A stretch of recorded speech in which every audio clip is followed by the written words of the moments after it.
Okay students, exercise 4.5 कहता है जी use remainder theorem to find the remainder if first polynomial is divided by second polynomial. Very easy questions. आपने हमेशा देखें एक ही मेथड को फॉलो करना, बहुत सिंपल। आप ये जो बड़ी वाली पावर वाली पॉलिनोमियल है, आप इसको एक नाम देते हैं पी ऑफ एक्स का, एक्स स्केयर प्लस 3x+7। और छोटी पॉलिनोमियल यहाँ से आप जस्ट देखें एक्स की वैल्यू निकलेगी कितनी। तो अगर हम इसको ज़ीरो रखें, यहाँ से एक्स की वैल्यू आएगी -1, तो हम कर देंगे put x equals to -1 in p of x। यहाँ पे पुट कर दें p ऑफ -1 इक्वल्स टू -1 का square plus 3 into -1+7 equals to -1 का स्क्वेयर जो है वो बन जाएगा +1। It becomes -3 + 7, 7 + 1 8 - 3 5। This is our required remainder. तो बेसिकली ये डिवाइड करने का एक शॉर्टकट मेथड है, जो डिवाइड करने के बाद बच जाएगा वो होगा रिमाइंडर। ओके तो अब ज़रा देखें, हमने जिस नंबर से डिवाइड करना था वो था -1। अगर -1 यहाँ पे लिखा, so this is called remainder. Okay इसी तरह आप इस क्वेश्चन को भी ट्राई कर सकते हैं, जो भी बच जाएगा वो रिमाइंडर होगा। हम नेक्स्ट क्वेश्चन पे चलते हैं, बहुत सिंपल क्वेश्चन हैं। यहाँ पे क्या कहता है जी, use factor theorem to determine if the first polynomial is a factor of second polynomial. Total से हम काम करें आप। अब बड़े वाली पॉलिनोमियल को नाम दे दें पी एक्स का। ओके और ये छोटी पॉलिनोमियल से x की वैल्यू कितनी निकलेगी, ज़फ़ा 1 निकलेगी। पुट x की जगह पे 1 किस में जी, हम पी एक्स में पुट कर देते हैं। ज़रा देखिएगा, ये बन जाएगा पी एक्स की जगह पे 1 equals to 1 square plus 4 into 1 minus 5। 1 square becomes 1 plus 4 minus 5, it becomes 0। Okay तो फैक्टर थ्योरम बेसिकली है क्या? फैक्टर थ्योरम हमें जस्ट इतनी सी बात कहता है कि अगर ये पुट करने से यहाँ पे ज़ीरो बन गया तो ये इसका हिस्सा ऑलरेडी है, तो ज़ीरो बन गया। ठीक है, तो ये इसका ऑलरेडी फैक्टर है, तो अगर ज़ीरो आ गया तो हमने कहना है कि ये इसका फैक्टर होगा।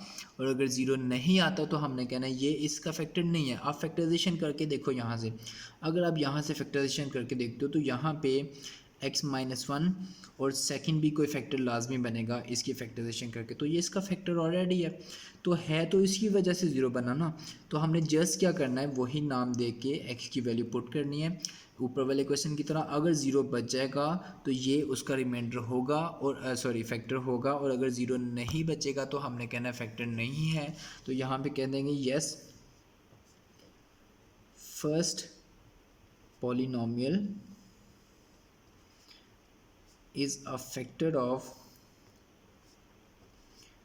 second polynomial। Okay students, question number 10 पे चलते हैं हम। अब इसमें जस्ट एक बड़ी मज़ेदार बात कह रहा है वो कि अगर हम इस पॉलिनोमियल को डिवाइड कर दें x-2 पे, is divided by x-2, the remainder is 1, तो रिमाइंडर 1 आएगा। Find the value of k। तो बेसिकली ये जस्ट एक इन्फॉर्मेशन है कि जिसको यूज़ करके हमने k की वैल्यू फाइंड कर लेनी है। सेम वही प्रोसेस, आप बड़े वाली पॉलिनोमियल को पी एक्स का नाम दे दें और ये पुट कर दें यहाँ से x की वैल्यू कितनी, x equals to 2 in p x.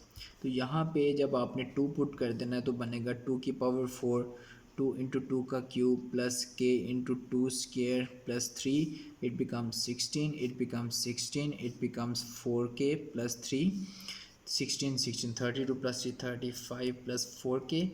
Okay इस साइड पे p2 आ गया। अब जस्ट इन्फॉर्मेशन ये थी कि उसने हमें कहा हुआ रिमाइंडर इज़ 1, तो बेसिकली रिमाइंडर होता क्या है, ये जो बचा है हमारे पास ये भी तो रिमाइंडर है ना। डिवाइड करने के बाद जो बच जाएगा वो रिमाइंडर होगा। तो बेसिकली ये रिमाइंडर और उसने हमें दिया हुआ रिमाइंडर 1, तो हम इसकी जगह पे 1 लिख देंगे। गिवन P2 रिमाइंडर जो है वो कितना है, 1 है। ये बेसिकली रिमाइंडर होता है, तो ये 1 है, तो इसकी जगह पे 1 लिखें तो बन जाएगा 1 इक्वल्स टू 35 प्लस 4k। यहाँ से 35 इस साइड पे लेके आए, 1 माइनस 35 इक्वल्स टू 4k, और it becomes -34 equals to 4k। 4 इस साइड पे आके होगा डिवाइड, तो बन जाएगा -34/4, it becomes k equals to -17/2। ये k की वैल्यू आ गई। ओके स्टूडेंट्स, हम सिंथेटिक डिवीजन का प्रोसेस समझने जा रहे हैं। ज़रा देखिएगा, सिंथेटिक डिवीजन को यूज़ करना है हमने to show that x is a solution of polynomial के एक्स इसका सोल्यूशन है किस मेथड को यूज़ करके, सिंथेटिक डिवीजन को यूज़ करके। तो पहले इतना काम करते हैं हम। उसके लिए हमने क्या करना है जी, हमने यहाँ पे इस तरह से कुछ लाइंस लगानी है जी, ये, और ये जो पॉलिनोमियल है इसकी सारी वैल्यूज़ लिखनी है। वैल्यूज़ कौन सी, हमने कोफिशिएंट्स लिखने हैं। एक्स क्यूब के साथ यहाँ पे 1 है तो 1 लिखेंगे हम। एक्स की पावर 3 के बाद बेसिकली आती है एक्स की पावर 2, यहाँ पे नहीं है तो मैं यहाँ पे देखें, अगर यहाँ पे नहीं है तो मैं 0x² तो लिख सकता हूँ, मीन्स मैंने उसकी जगह पे 0 लिखना है, उसको छोड़ना नहीं है, उसकी जगह मिस नहीं करनी। फिर x का जो कोफिशिएंट है -7 है, -7 आएगा, फिर बाद में 6। तो इस क्वेश्चन में, इस सिंथेटिक डिवीजन में याद रखिएगा कि जो x की पावर 3 है उससे छोटी सारी पावर्स को हमने लिखना लाजमी, अगर पावर नहीं है तब भी हमने उसकी जगह पे 0 लिखना है। ओके, हमने किस से डिवाइड करना है जी, 2 से डिवाइड करना है। तो याद रखिएगा इसमें ये पहला नंबर जो भी है ये हमेशा सेम एज इट इज़ आ जाता है। इस 2 को इस 1 से मल्टीप्लाई करते हैं, 2 1 ज़ा 2, वो यहाँ पे आएगा, और इन दोनों को ऐड करना स्टार्ट कर दें। 0 + 2 बिकम्स 2। अब 2 2 ज़ा 4, इनको ऐड कर दें, बिकम्स -3, और 2 -3 से तो -6, इट बिकम्स 0। तो रिमाइंडर 0 आना चाहिए। अगर रिमाइंडर 0 आ गया यहाँ पे तो हमने कहना है कि x उसका सोल्यूशन है। अगर सोल्यूशन है तो 0 आया ना, तो इसी को हम लोग सोल्यूशन बोलते हैं। तो रिमाइंडर 0 आ गया, आप यहाँ पे बोलें since reminder is 0 so x = 2 is solution of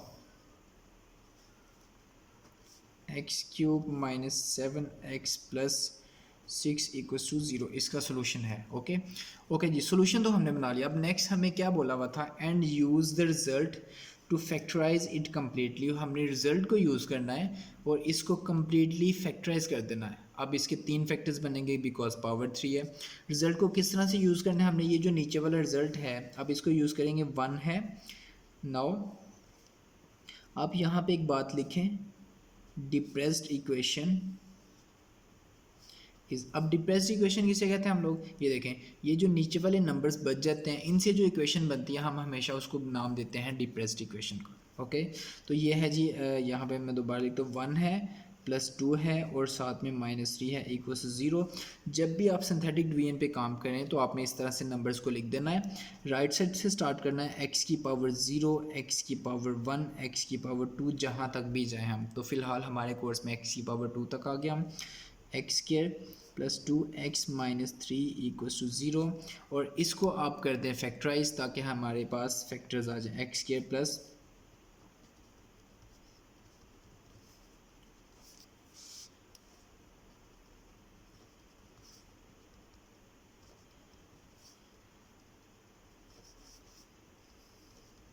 okay, तो ये फैक्टर्स आ गए। हमने इसको सॉल्व नहीं करना, जस्ट उसने देखिए हमें क्या बोला, फैक्टराइज इट कम्प्लीटली। हमने उसको जस्ट फैक्टराइज करना है। तो ये इसके फैक्टर्स बन गए 2, लेकिन बेसिकली इसके फैक्टर्स तो 3 होने हैं क्योंकि पावर 3 है। तो एक फैक्टर तो उसने हमें खुद ही दिया हुआ ना, x = 2। अगर हम 2 को इस साइड पे लेके आए तो x - 2 हो जाएगा = 0। तो इसको और इसको हम लोग ज्वाइन कर देते हैं। सो x - 2 x + 3 and x - 1 = 0 is complete factorization।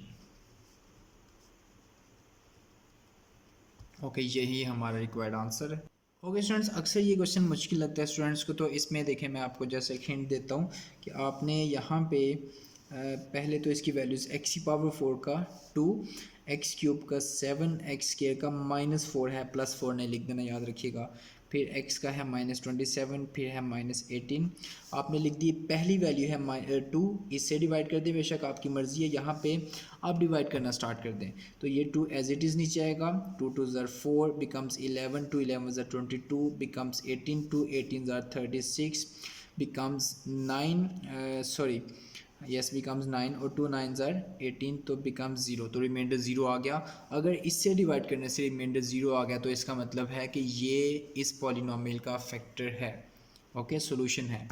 अब यहाँ से ही आप दोबारा से स्टार्ट कर दें, फिर से 2 लाइंस लगा लें और इसी नंबर से यहाँ से ही डिवाइड कर दें माइनस से। हमें नई दफ़ा दोबारा से नया टेबल बनाने की ज़रूरत ही नहीं है। ओके, तो ये 2 नीचे आ जाएगा और 3 2 ज़र -6 तो बिकम्स 5, 3 5 ज़र -15 बिकम्स 3 और 3 3 ज़र -9 तो बिकम्स 0। ओके, तो रिमाइंडर इस दफ़ा भी 0 आ गया, इसका मतलब ये -3 भी इसका सोल्यूशन है। तो आपने कहना both 2 and -3 are solution of given polynomial. और फिर यहाँ से आपने 2 + 5 + 3 = 0।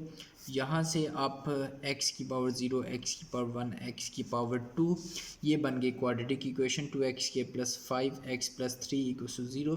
यहाँ से फैक्टराइज करके आपने दो ब्रैकेट्स बना लेनी है और बेसिकली दो उसने क्वेश्चन में हमें दी हुई है। यहाँ से आएगा x-2, यहाँ से आएगा x + 3, तो बन जाएगा x-2 x + 3 और दो आप यहाँ से बनाओगे। This will be the complete factorisation of given polynomial. Okay students, use synthetic division to find the values of p and q if x + 1 and x-2 are the factors of this polynomial। सबसे पहले polynomial को आप नाम दे दे तो बेहतर होता है। x³ + p(x² + qx + q 6, ठीक है जी। ओके, सिंथेटिक डिवीजन से आप इसको सॉल्व करना स्टार्ट कर दें बिकॉज उसने यहाँ पे बोला भाई ये इसका फैक्टर होगा। इसकी वैल्यूज़ लिखें x³ का 1, p, q और 6।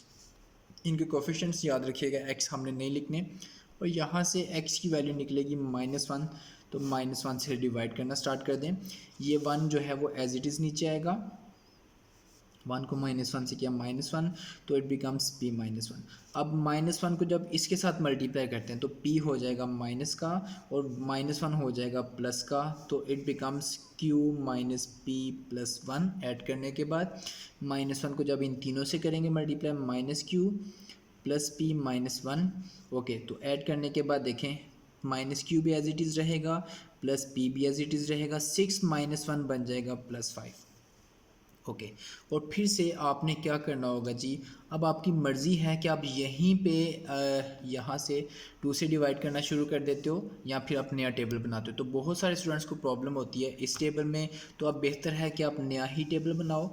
इसके लिए भी तो दोबारा से आपने यहाँ पे यही वैल्यूज़ 1, p, q और 6 लिखें और इसके यहाँ से x की वैल्यू जाएगी 2, उसके साथ डिवाइड करना स्टार्ट कर दे। 1 सेम नीचे आएगा, 2 1 ज़ा 2, इट बिकम्स p+2। ये 2 इससे मल्टीप्लाई कर दें तो 2p + 2 2 ज़ा 4 भी करना है हमने, तो ये ऐड होके हो जाएगा q + 2p + 4। 2 को इन तीनों से मल्टीप्लाई कर दें, 2q + 4p + 8, तो ऐड करने के बाद हो जाएगा 2q + 4p, 8 और 6 बिकम्स 14। ओके, तो अब ज़रा देखिएगा उसने हमें गिवन इन्फॉर्मेशन क्वेश्चन के अंदर अगर है तो उसको देखें। x + 1 और x-2 ये दोनों जो हैं वो फैक्टर्स हैं इस पॉलिनोमियल के। अब फैक्टर्स होने का मतलब हमने समझा कि अगर ये इस पॉलिनोमियल का फैक्टर है तो रिमाइंडर 0 आना चाहिए। तो इसका मतलब ये गिवन इन्फॉर्मेशन है कि अगर ये इसका फैक्टर है तो हमने रिमाइंडर को 0 रख लेना है। Since x + 1 is factor x + 1 and यहाँ पे लिखें and x-2 are factors of p of x। ठीक है, यहाँ पे लिखें x + 1 and x-2 are factors of p of x। So we must have, तो हम रिमाइंडर 0 आने चाहिए और अगर रिमाइंडर 0 नहीं आए तो उनको 0 के इक्वल रख दें। -q + p + 5 ये भी 0 के इक्वल आ जाएगा और यहाँ से 2q + 4p + 14 ये भी 0 के इक्वल आ जाएगा। तो क्यों ना मैं यहाँ पे दोनों तरफ 2 से डिवाइड कर दूँ ताकि 2 तो कैंसिल हो जाए। तो 2 से डिवाइड करने के बाद बन गया q + 2p + 7 = 0। ये इक्वेशन 2 बन गई। और अब इन दोनों इक्वेशंस को हम सिंपली ना ऐड कर देते हैं, adding -q + p + 5 = 0, q + 2p + 7 = 0 और इन दोनों को ऐड करने से q हो गया कैंसिल, 2p + p 3p और 7 + 5 becomes 12 = 0। यहाँ से 3p = -12, p = -12/3, so it becomes p = -4। अब p की वैल्यू आपकी मर्ज़ी है, आप इक्वेशन 1 में पुट कर दें या इक्वेशन 2 में, और आपने q की वैल्यू भी यहाँ से निकाल लेनी है। Okay students, last question of this exercise, find the values of a and b if -2 and 2 are the roots of this polynomial. तो क्यों ना हमने अभी जो सिंथेटिक डिवीजन का काम स्टार्ट किया हुआ हम उसी के साथ इसको सॉल्व कर दें। बिकॉज हमें उसने मेंशन नहीं किया तो हमारी मर्ज़ी, हम जिस मर्ज़ी मेथड से सॉल्व करें, लेकिन बेहतर है कि हमने अभी अभी सिंथेटिक डिवीजन से इसको सॉल्व किया। यहाँ पे आपने टेबल बना के इसकी वैल्यूज़ एक्स क्यूब का है जी 1 और साथ में एक्स के का कोफिशिएंट है -4, एक्स का है a और लास्ट पे है जी b। किसके साथ डिवाइड कर देना हमने -2 के साथ। -2 1 एज इट इज़ आएगा, -2 becomes -6 minus plus 12 becomes a plus 12, -2 plus sorry -2 minus 2 a -24 और ये बन जाएगा b -2 a -24। ओके, इसी तरह से आप दोबारा से टेबल बना लें और यहाँ पे 1 -4 a और b और फिर आपने 2 के साथ डिवाइड कर देना है। 2 के साथ डिवाइड किया, 1 एज इट इज़, 2 1 2 बिकम्स -2 और ये बन जाएगा -4 बिकम्स a -4 और ये हो जाएगा 2a -8 तो it becomes b plus 2a -8। Okay, फिर से वही स्टेटमेंट लिखे आपके, since -2 and 2 are roots of this polynomial so we must have b -2a -24। ये भी ज़ीरो होना चाहिए, रिमाइंडर ज़ीरो होना चाहिए जो है, और ये रिमाइंडर भी ज़ीरो होना चाहिए, b plus 2a -8 equals to zero. अब इन दोनों को सिंपली अगर ऐड कर दें हम, तो ऐड करने से -2a प्लस 2a हो जाएगा कैंसिल, b प्लस b कितना 2b हो जाएगा इक्वल्स टू सॉरी -8 और 28 बिकम सॉरी -24 एंड -8 बिकम्स -32 और 2b इक्वल्स टू 32। यहाँ से 2 उधर जाके डिवाइड होगा तो b की वैल्यू 16, b की वैल्यू को पुट कर दे 1 में या 2 में और a की वैल्यू भी फाइंड कर लें।